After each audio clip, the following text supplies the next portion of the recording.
Eternas lunas para todos ustedes. Tengan muy buenas noches. La ocasión anterior que tuvimos la oportunidad de vernos el día miércoles, estuvimos hablando de un tema que resulta sumamente tentador dadas las circunstancias, sobre todo por la orientación que le di al tema. De una manera un tanto cuanto sarcástica empecé a hablar sobre la relación que de alguna manera se ha pretendido manejar en torno a lo que es la cuestión de la brujería y, por supuesto, esto que mueve a muchas personas en torno a esta actividad que pues es de alguna manera la interacción de índole carnal que normalmente se dice que se maneja dentro de los rituales de la brujería. Hicimos un viaje a lo largo de distintos elementos que se han tomado en cuenta y también pudimos darnos cuenta de varias situaciones que voy a resumir en la ocasión anterior para poder el día de hoy terminar de tratarlas en esta ocasión.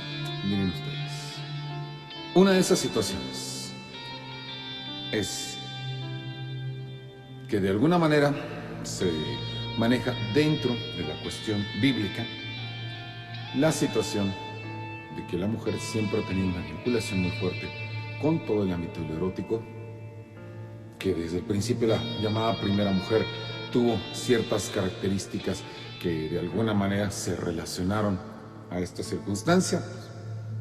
Nos referimos a Lilith, que míticamente y dentro del folclore, dentro de la literatura, también se ha considerado que Lilith como tal tuvo una serie de relaciones íntimas con los demonios, quienes le dieron varios conocimientos, pero debido a la maldición de Dios se supone que sufrió la pérdida de sus hijos.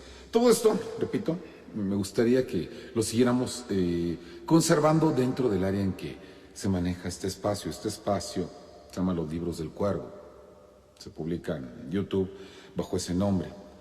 Y precisamente mucho de este material lo manejamos dentro de la cuestión de índole literaria.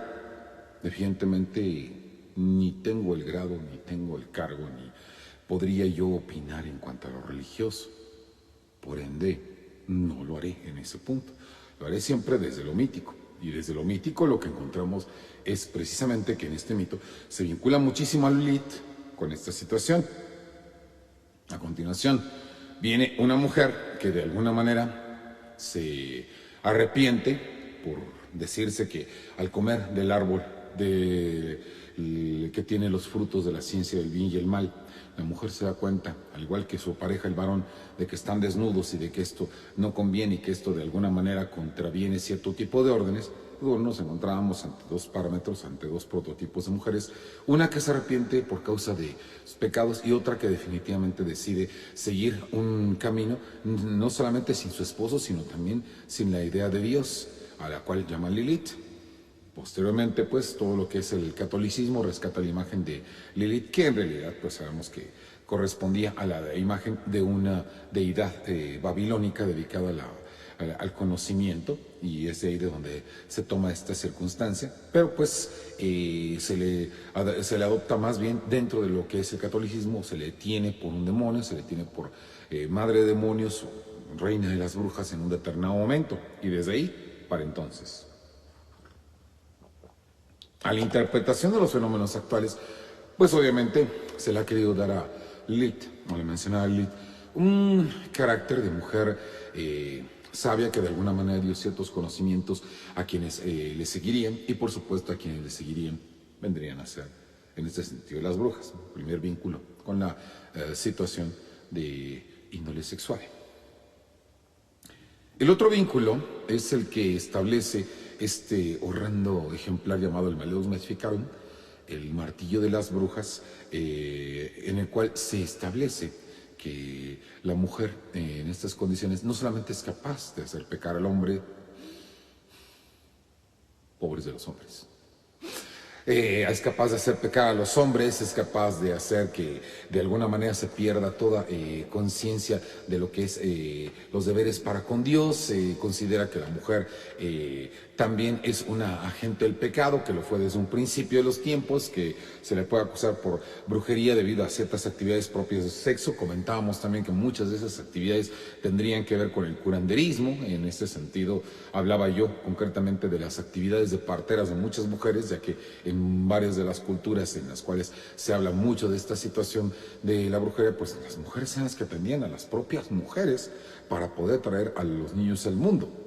No había una ciencia de varones en ese punto, había pocas culturas que en un momento en las que el varón se inmiscuyera dentro de esta labor. La mayoría de las ocasiones se habla de mujeres. Se habla de que eran las mujeres las que ideaban la mayoría de los mecanismos con los cuales se ayudaba al parto en un determinado momento.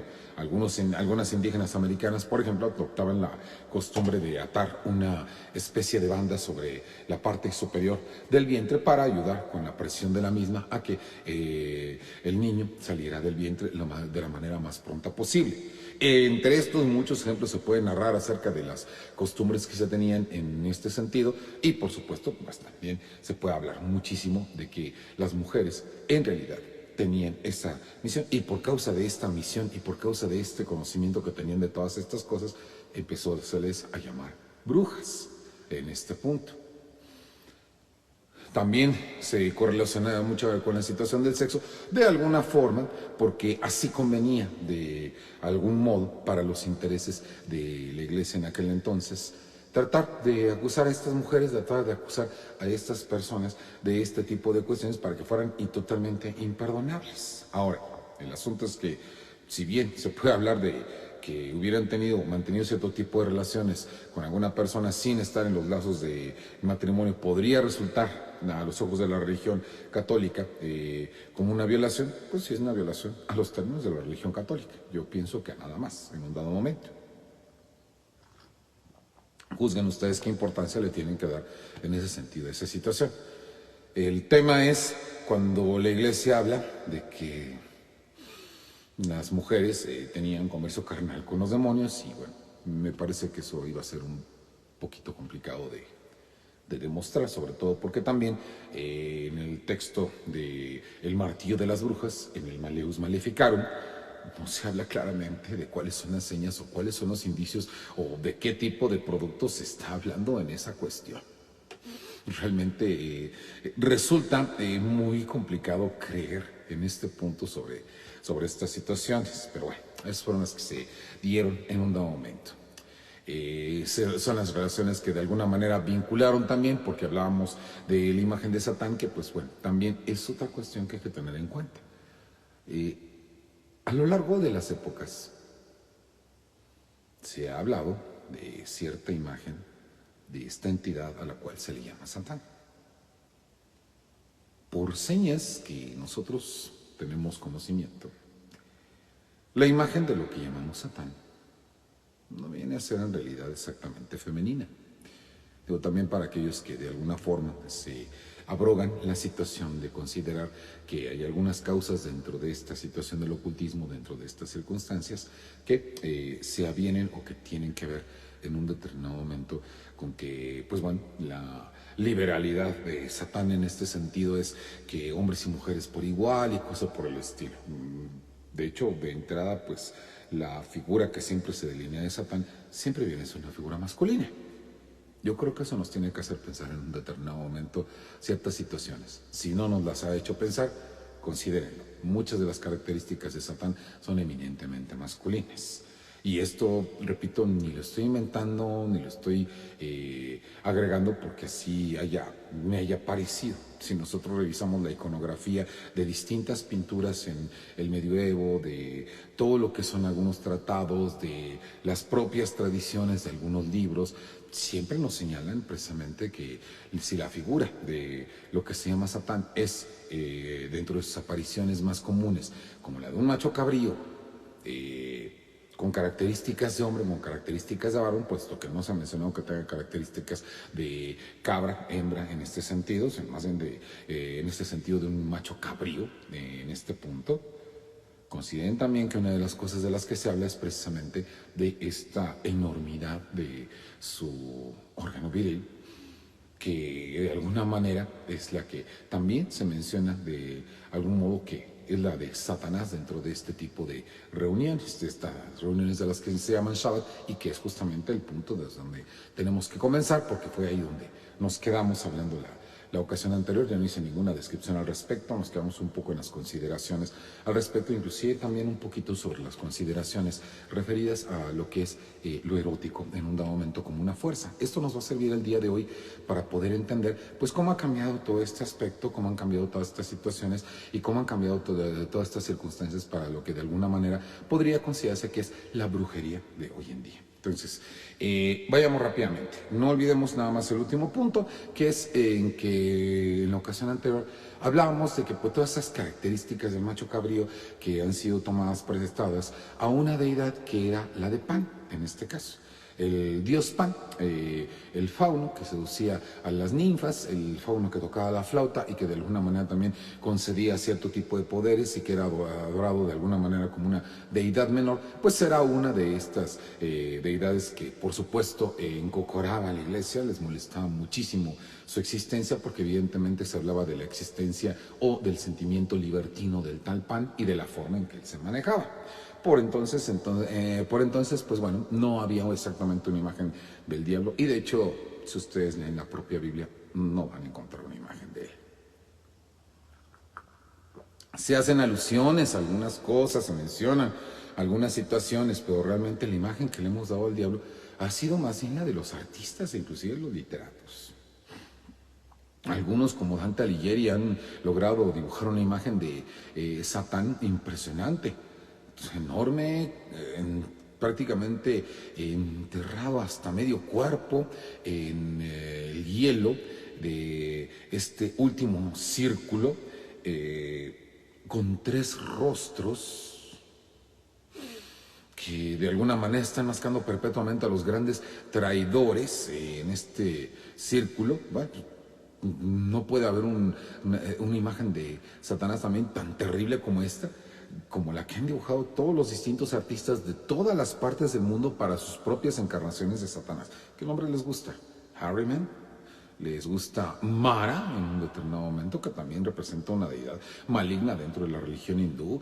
Les gusta, por ejemplo, la de Septifón, el dios egipcio que de alguna manera pues, se destinaba al mal, que fue el responsable de alguna manera de haberse herido y de haber cortado el cuerpo de Osiris en un dado momento, y que representa la noche y que tiene un rostro de burro.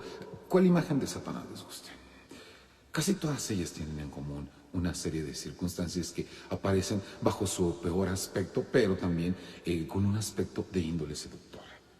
Quizás es lo que estamos representando, es la capacidad que tiene el mal de seducir.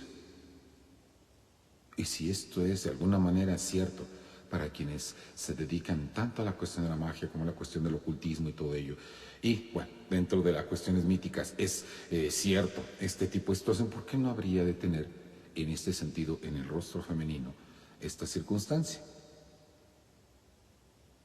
Lo cual revela que evidentemente pues, no hablamos tantísimo de liberalidad en estos círculos. Hablamos de que existen relaciones demasiado tradicionales como las que existen en todas partes. Sin embargo, aquí la diferencia es que pues, se asumen de algún modo y nadie está peleando por buscar otro tipo de espacio, otro tipo de situación u otro tipo de desarrollo. Entonces no nos confundamos en este sentido, ¿no? O sea, no hablamos de liberalidad más que en tanto que somos nosotros mismos.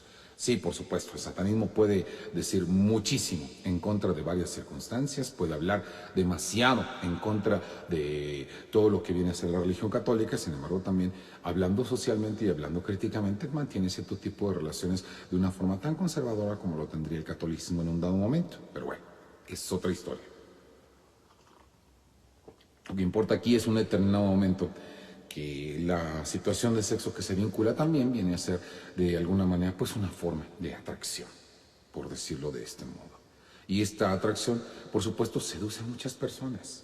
Vamos a pensar que en un determinado momento las personas que se acercan a todo lo que es el ocultismo, a todo lo que es este tipo de situaciones, muchas veces no es tanto porque realmente les interese un tipo de superación espiritual o algo por el estilo. Vienen seducidas por todo lo que de alguna manera conlleva su aparato teatral en un momento. Bueno, ustedes mismos me están viendo en este momento en sus pantallas con una serie de elementos teatrales para poder hacerles esta plática y de alguna manera, pues por supuesto, llamar su atención. Sin embargo, pues en este sentido, ello no quita que cambie yo de pensamiento si de repente me presento con ustedes con la ropa habitual que yo utilizo en el trabajo. Es exactamente lo mismo, pero pues obviamente a mucha gente les agrada todo este tipo de cosas, entonces ¿por qué no dejarse seducir? Ahora, pues qué mejor manera de atraer a un público masculino, un público que de alguna manera económicamente y de manera tradicionalista y conservadora es potente para poder lograr mantener económicamente algunos espacios, ¿por qué no atraer a los varones de este modo? Entonces, sí, también hay una necesidad social y política dentro de lo que son algunas sectas de mantener o de promover las figuras de las mujeres y, por supuesto, de, en este sentido, incluirlas o inmiscuirlas dentro de la situación de la brujería. Ahora, muchas de las cosas que se dicen de los rituales de brujería, de los pactos, resultan hasta cierto punto,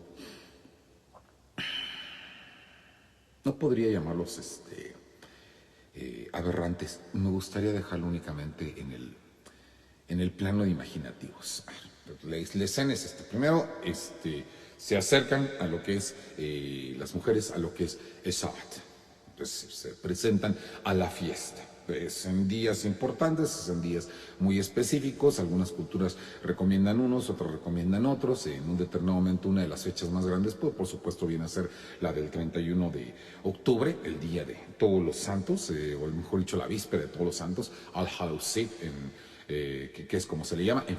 Llámenle como quieran. Entonces, existe la invitación al Shabbat. Si no puedes asistir, entonces podrás asistir en casa. ¿Cómo sucede esto? Bueno, aquí esto no es una creencia, esto es ya una cuestión de arqueología porque se descubrió que en el mango de algunas escobas había untada una sustancia producida a partir también de cierto tipo de drogas alucinógenas. En este mango de la escoba estaba untado en la punta. Uno podría preguntarse razonablemente, bueno, ¿por qué? Porque justamente la escoba. Entonces, en primera instancia, sugiere que es algo que está a la mano. En segunda instancia, sugiere que de alguna forma esta sustancia que se encontró en esta parte sirvió para de alguna manera aplicarse en algún lugar. Y si nosotros pensamos razonablemente, sobre todo a la luz de terribles tradiciones, o mejor dicho, terribles costumbres que se están adoptando hoy en día, como es el caso de utilizar cierto tipo de alucinógenos e introducirlos por algunas de nuestras cavidades corporales, no resulta difícil pensar qué fue lo que pasó con esas escobas que tenían esta sustancia. Se supone que esa era una de las maneras de asistir a la Aquelarre, Shabbat. Se untaba esta sustancia, se producía esta sustancia, se mezclaba adecuadamente en el mango de la escoba. Y en el caso de las mujeres, se introducía en una de las cavidades corporales que permitirían su rápida distribución a lo largo del torrente sanguíneo. Por supuesto, también en este caso no me gusta ser demasiado específico y creo que no tengo necesidad de ser demasiado específico para que ustedes imaginen a qué me estoy refiriendo en este punto. Entonces, de alguna manera, también ya nos queda muy claro cuál era el origen de toda esta mítica alrededor de la escoba. La escoba como un elemento doméstico que ha prevalecido en las casas de las mujeres a lo largo del papel que han tenido en la historia. Por supuesto, pues tiene que aparecer, y en este caso aparece bajo la situación de ser un elemento que ayuda a la introducción de esta sustancia, ayuda a que pues esta sustancia pueda distribuirse en el cuerpo y produzca las alucinaciones Y por supuesto no es raro que una persona esté pensando que está asistiendo al Shabbat y que están apareciéndose los demonios en este lugar gracias al efecto de esta sustancia. Quien asistía al Shabbat nos platica lo siguiente, que en ocasiones no asistía el propio Satanás. Yo estoy seguro de que si en este sentido a Satanás se le convoca a tantos aquelarres en distintas partes del mundo, tal como se piensa que existe, yo imagino que tiene que ser una deidad sumamente ocupada y que no podrá asistir a todas ellas. Pero bueno, a menos que tuviera el don de la ubicuidad, pero pues alguien dice que la ubicuidad solo le corresponde a Dios, entonces realmente pues ya no sabría qué decirles en este punto. Simplemente pensemos en que pues el señor Satán pues tiene que ser una personalidad sumamente ocupada que no va a asistir a todo. Entonces, si no asiste Satanás, entonces asiste en su lugar el gran maestro Leonardo. Y se dice que el gran maestro Leonardo se encarga de inscribir los nombres de las brujas y de los brujos participantes dentro de las ceremonias. Dentro de las ceremonias no solamente se canta, se baila, se hace adoración de esta entidad que es Satanás. Bueno, en el caso de que asista, ya se nos aclaró que a lo mejor no asiste en un determinado momento. Y entonces aparece por fin, en este punto, el momento de rendirle pleitesía, que no consiste solamente en inclinarse y besar la mano del mencionado Satán. También se habla del ósculo infame, del osculus infame. ¿Qué es esto? Bueno, el ósculo infame o el beso infamante, dícese que tiene que proporcionarse al otro rostro de, dependiendo, maestro Leonardo o el maestro o señor Satanás. Y resulta que para ello, tomando forma humana, ellos proceden a voltearse y a mostrar la parte posterior, inferior de su cuerpo, en donde supone que tendríamos que tener una cavidad. En esa parte hay un rostro al cual debe proporcionarse un beso. Entonces el osculus infame pues se tiene que proporcionar justo en esa parte a ese rostro para poder rendir pleitesía. Una vez que se ha logrado todo esto, una vez que se ha hecho el lore, el baile, se habla acerca de que en este tipo de ceremonias existían pues obviamente los contactos carnales que de alguna manera pueden imaginarse de estas circunstancias. Toda una serie de historias que, repito, o en un determinado momento se fabricaron a la luz de un conocimiento y de un testimonio serio que hablaba de este tipo de situaciones, o por el contrario, hablando de manera literaria, se forjaron al calor de una imagen, de una imaginación sumamente calenturienta. Y que de alguna manera, por supuesto, si alguien habla de estas barbaridades, por supuesto que a todos los que participen en este tipo de cosas se les va a tener cierto rechazo. Digo, cierto rechazo, porque actualmente en este sentido no podríamos decir mucho más, evidentemente. Pues habría que respetar sus propias elecciones que tuvieran en cuanto a su religión y en cuanto a su sexualidad, que es una de las cosas que supuestamente hoy en estos días se pugna por ello, a pesar de que también se condenan cierto tipo de actitudes. Pero bueno. La cuestión es, para poder condenar a todas las personas que practicaban esta brujería, este tipo de actos, ¿dónde encontraban pruebas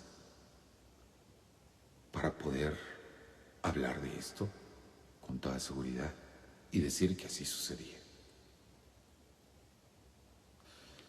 La magia actualmente, y sobre todo pues el tema de las brujas, también aunque se sustenta en muchas cuestiones de índole literaria y por supuesto en libros de brujería y elementos de religiones antiguas de los cuales se pretenden retomar varios elementos, por supuesto también siguen manteniendo un vínculo con todas las situaciones oscuras, con todas las situaciones que de alguna manera representan un rechazo a la iglesia, pero pues es muy lógico, teniendo en cuenta que la iglesia había inventado este tipo de historias tan terriblemente imaginativas para poder culpabilizar a todos los que se decía que adoraban a Satanás en un dado momento, pues es lógico que de alguna manera se tenga cierto rencor a la imagen de esta iglesia, y es por eso que pues esto no va a ayudar a construir ningún tipo de armonía en ningún momento de ninguna religión, mientras existan toda esta serie de situaciones sumamente separadas y sumamente antagonistas entre sí.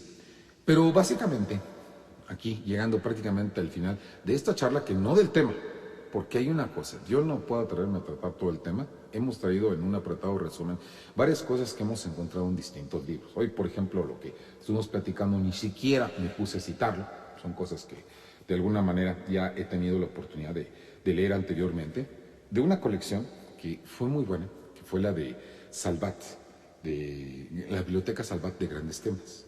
Este ejemplar que se llama Misterio, Magia y Ocultismo, que además, pues bueno, tiene la belleza de que es un libro muy ilustrado, entonces ya no te tienes que imaginar muchas cosas, ni tienes que preocuparte por el hecho de buscar las fuentes de algunas imágenes, sino que ahí te proporcionan las imágenes, incluso, pues hay unas imágenes ahí muy interesantes acerca de lo que vienen a ser los pactos. Hay una pergamino, la foto de un pergamino donde está firmado con sangre, el pergamino, hablando de este tipo de cosas y de cómo Satán le concede el poder a todas estas figuras. Y otra de una enciclopedia llamada Horizontes, de Kurt Seligman, se llama Historia de las Magias. Estos ejemplares, evidentemente, pues nos hablan muchísimo de todas estas cosas que yo he platicado y de las cuales, repito, pues ya estamos por terminar, porque pues nos ha quedado claro que sí ha existido un interés social, un interés político, un interés religioso por acercar la figura de la mujer en este sentido a todas estas situaciones, tanto de un lado como del otro. De un lado, para culpabilizarla y para de alguna manera mantener sometida a la voluntad de las mujeres. Una prueba en este sentido, pues, es ver la devoción de muchas monjas a lo largo de toda a lo largo de todos los conventos que ustedes puedan imaginarse en un dado momento. Una devoción tan genuina, tan auténtica en este punto, que realmente, pues sí, puede verse y puede echarse de ver que existe una gran culpabilización de la mujer y un esfuerzo de algunas mujeres por tratar de limpiarse de estas cuestiones. Del otro lado, pues bueno, se utiliza de alguna manera como atracción para un medio en un determinado instante. Por eso también, pues no es de extrañar que hoy en día muchos círculos de brujas evidentemente no acepten de plano la existencia de los brujos, o simplemente se mantenga muy fuera dentro de la esfera de lo que es de alguna manera la magia, y pues bueno, la entidad que se adore de alguna forma sea femenina. Entonces también, bueno, este tipo de divisiones, estas situaciones han existido desde antes, seguirán existiendo, y pues bueno, nos corresponderá a nosotros tratar de concientizarnos un poquito de ellas para evitar que sean pues menos virulentas, menos violentas, menos hostiles a la hora de presentarse en un determinado instante. Entonces, la relación entre las brujas y Satán ha sido una relación que siempre ha estado designada por el sexo, por la carnalidad, por toda esta serie de elementos. Habría que ponernos a considerar, bueno, hasta dónde realmente estos tienen un impulso o sirven para algo, o de dónde provinieron. Yo ya avisoraba, y voy a terminar esta parte del video con la promesa de que vamos a hablar de alguna forma de cómo las brujas en un determinado momento, y bueno, la brujería en general, han diseñado en torno a lo que es la energía que proviene de lo carnal, una forma especial de magia. En este punto, bueno, parece sorprendente, pero no es. Sí existe, pero no es exactamente lo que todo el mundo se está imaginando, de que de repente los aquelarres terminaban con auténticas orgías. Digo, sí había algunas fiestas de estas que terminaban así, pero pues era más bien por voluntad de esta gente y no porque estuvieran destinadas a ninguna deidad, ni a invocar ningún tipo de energía, ni cosa por el estilo. Simplemente lo hacían porque como es natural, les gusta a la gente esto. A la gente le gusta este tipo de cosas y bueno, lo hacen de este modo. Pero bueno, es la situación. A mí me agrada haber podido llevar el tema a fin en este punto. Ojalá que de alguna manera las personas que nos acompañaron durante el video del miércoles no nos acompañen en este nuevo video posteriormente. Viéndolo, pues vamos a dejarlo 30 días ahí en el espacio, con motivo de que ustedes pues tengan la oportunidad de ver estos videos, y en caso contrario de que no alcanzasen a verlo, pues nosotros vamos a, como lo hemos estado haciendo, a recuperar el video y lo vamos a publicar en la cuenta de YouTube como Los Libros del Cuervo, parte del canal de Eternal Dunas, nuestro nuevo canal en YouTube, donde también seguiremos publicando los videopoemas que de alguna forma pues empiezan a tener cierta repercusión en distintos espacios como es Twitter, como es el propio Facebook, como es también el Instagram y como es también TikTok. Esta idea de hacer pequeñas composiciones poéticas acompañadas con imágenes en video, en las cuales tomamos parte los compañeros del Star de Eternal Lunas. Debo decirlo con toda honestidad, por supuesto, de manera principal, la maestra Angie Vampi. Un placer trabajar con ella para la producción de estos videos, un placer las ideas que se le ocurren para muchas de estas composiciones poéticas en un dado momento. No dejen de seguirnos en Instagram, en Eternal Lunas 1, y tampoco en lo que es Eternal Lunas 22, que es nuestra cuenta de Twitter.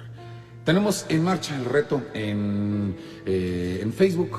Primero, el reto de escribir durante todo este mes de brujas. Envíen en el correo de Eternal Lunas a los mensajes directos, interno o como gusten, o Messenger o como le gusten llamar. Mándenos su colaboración si quieren acompañarla con una imagen, y nosotros la publicamos en la página para que la puedan dar a conocer entre los amigos y que también puedan aprovechar la base de más de 8,000 seguidores, prácticamente 9,000, que tiene nuestra página, que es Eternal Lunas para todos ustedes, una comunidad donde nos gusta compartir todas estas cosas oscuras con todos ustedes, cultura gótica para con todos ustedes, y también, pues bueno, una interacción con todos nosotros. Viene, por supuesto, en breve el reto basado en una frase de la inmortal obra de William Shakespeare, que también, para variar, tiene un tema de brujas. Me refiero, por supuesto, al Macbeth de William Shakespeare.